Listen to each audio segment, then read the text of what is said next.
What's up guys, Take It here bringing you the Kai Community Show where we talk about everything in Call of Duty from this last week, from episodes and team tages all the way to MLG, Black Ops 3 news and sexy edits. As always, if you want to skip to a certain section of the video, all you gotta do is click underneath one of those icons down below, or if you want to see anything that I talk about, links in the description down below as well. But let's start out with episodes. At number 4 we got Arcane's Duality, number 12 featuring Swiftness and Unk. It's a very short dual episode, it's only about a minute long, but it's got 6 clips throughout. I'd rather have a short one with 6 clips throughout than a 2-minute one with about a minute and a half of fillers. Don't get me wrong, I'd rather see 2 minutes of awesome clips than 1 minute of awesome clips, but if it's just awesome clips, I'm gonna like it no matter what. But you guys understand what I'm talking about. At the number 3 spot is XJMX Sid with Sid the Sloth. Number 5 by Phobic. It's an all knifing episode. And the closer though with a Juggernaut TK quad feed. That's gotta be pretty challenging. I mean, that Juggernaut is pretty slow from what I remember. And number 2 is Shane Shines episode number 4 by Psycho Shanes. He's got a nice Yemen mid-map Sui as well as a nice Sui on Hydro. You don't see a whole lot of trick shots on Hydro, so it's nice to see that map getting some love. And at the number 1 spot is Red Ninja's Ninja Stars episode number 3. This one was also a knifing episode. I really like that skewer 3-piece headshot on Meltdown. That third headshot though had a lot of distance, which really made it cool. Moving on to notable introducings. At the number 5 spot is SB Barra. You better watch out if you're playing with this guy. Your jokes suck. He had a nice cross map on Avena as well as a nice WMD drop back. And the number 4 spot is going to go to Melody TG with a nice Black Ops 1 trick shot on a raid using a pistol and a nice hard hat out of the map shot. These last 3 were very hard to put in any order, so I wouldn't necessarily say that any of these are better than each other. But at number 3 is going to be introducing Obe Plaz. He's got a 6-man headshot feed with 5 on × 2. He's got a 5 on × 2 with a quad head. He's got an 11-man with a back-to-back all pros for 5 on. He's got an 8-man with a quad headshot feed on screen. And he's got a Ghost 5 on screen headshot feed.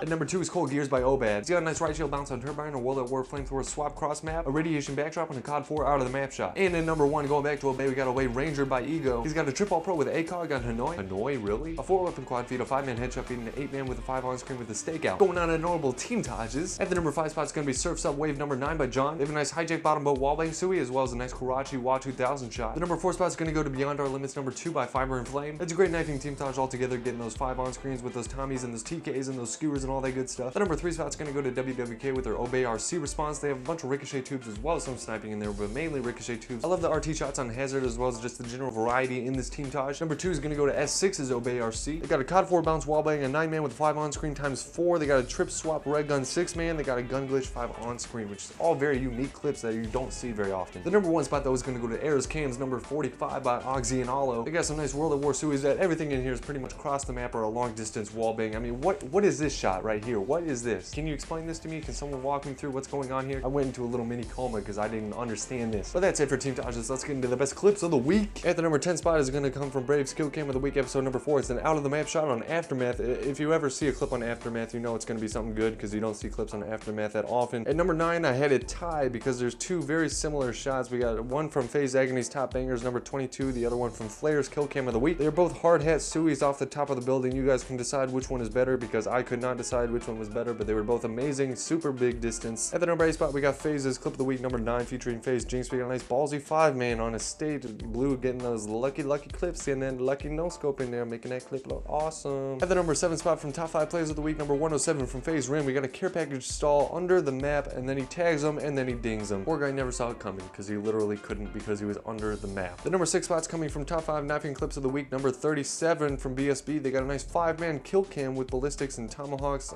It's on Nuketown, but a 5-man kill cam nonetheless without a miss is pretty awesome. Number 5, going back to FaZe Reigns, we got a 7-man on screen with the MSR. I mean, if it was a Barrett, that would have been a little bit less impressive, but this is using a bolt action. Even though it's on the mission spot where everyone goes, it's a 7 on screen. What? And at number 4, we got an all-pro spawn trick shot. So he gets the spawn first blood, but he gets 2 headshots lined up somehow across the map. Lucky son of a gun. At number 3, we got a cross map on Nuketown. Now you might see this at first and be like, oh, well, he probably just dinged the guy in the other rooftop over there. But no, he gets the guy all the way in the back of the other spawn, like through the entire building or through the entire garage, however that angle works out. There's still so much distance involved in this shot and just the placement is so unique. It's pretty awesome. Moving on though, the last clip and this clip are coming from Red Scarce's Top 5 Clips of the Week number 77, but this one is a 6 on-screen headshot feed. Something you probably won't see for a while.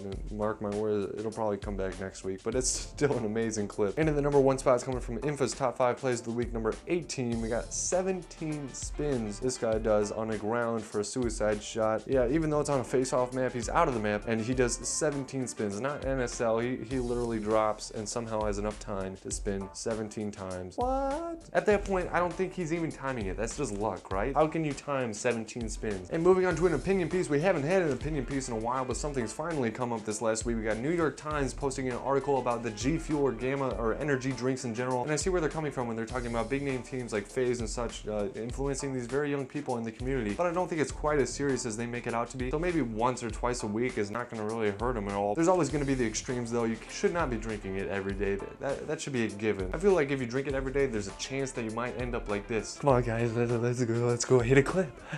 That's an exaggeration, obviously, but you get my point. You should not be drinking this every single day or multiple times a day for like on a consistent basis. And money-wise, you can spend your money on better things than Gamma and G Fuel and stuff. If you want to support your favorite YouTuber or be more like them, I completely understand that, but you can't overindulge in anything, and Gamma and G Fuel is no exception. Basically, know how to moderate your own intake. General news, we don't have a whole lot going on. We got a patch in Advanced Warfare coming up. Michael Condrey tweeted a reply to Parasite, who's a pro gamer, and they're going to decrease the radius of the stun grenades, and they're going to remove the flinch from the lethal grenades if you're wearing flat check, and remove the flinch from the tactical grenades if you're wearing hardwired, which is all very good. Flinch can be really annoying when it happens because there's not much you can do about it. Moving on to entertainment though, we got a few videos that are pretty awesome. We have the world's fastest vicious medals. I believe that's 30 kills in a row. It's only 42 seconds long. This guy saved up 3 DNA bombs so we could stack 3 DNA bombs in one game, and then just went ham and got 30 kills in 42 seconds, just completely obliterating the other team. And then we got the responses for Pamaja's best of community montage challenge, where he's got a whole community half-an-hour one. He's got an honorable mention from a Red member, Red Cynical, I believe. Then he's got the top 3 places. The number 3 spot, I think, was someone from TK maybe. We got a number 2, we got another person from Red, and then number 1 is a person I couldn't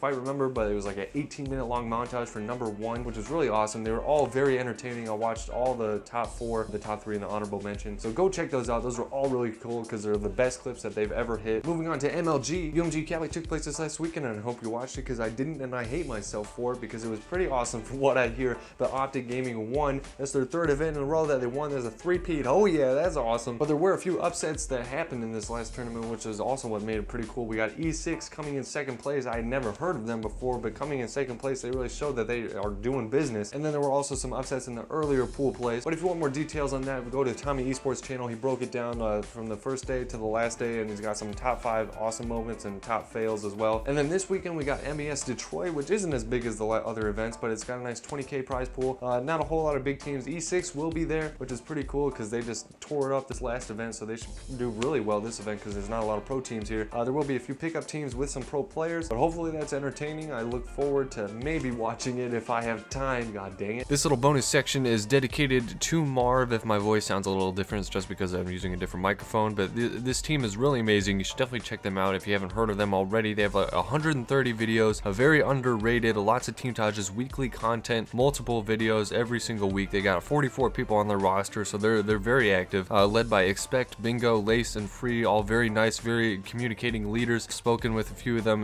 They seem like really great guys. Their whole team seems really great and really supportive of each other and very entertaining and unique in a way. They're not just the straightforward clan.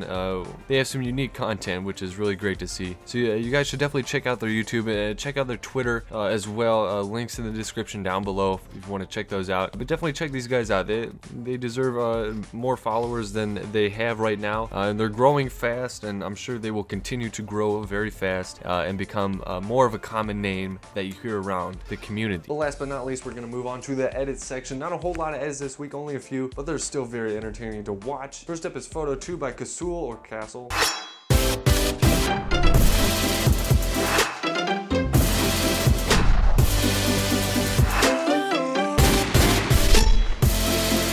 Then we got Heist Your Mind by Hirsch. Hope you're happy.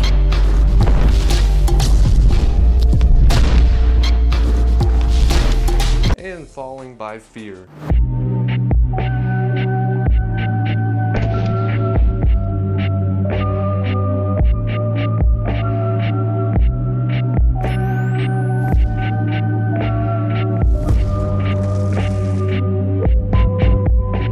Thank you guys so much for watching this week's COD Community Show. If you liked any part of it, then please remember to leave a like or comment or subscribe or share on Twitter or anything, any of those above or all of those above. I would love you if you did all of those. But no, seriously, thank you guys for watching. I hope you guys have a great weekend, have a great Call of Duty, and we'll see you guys next week.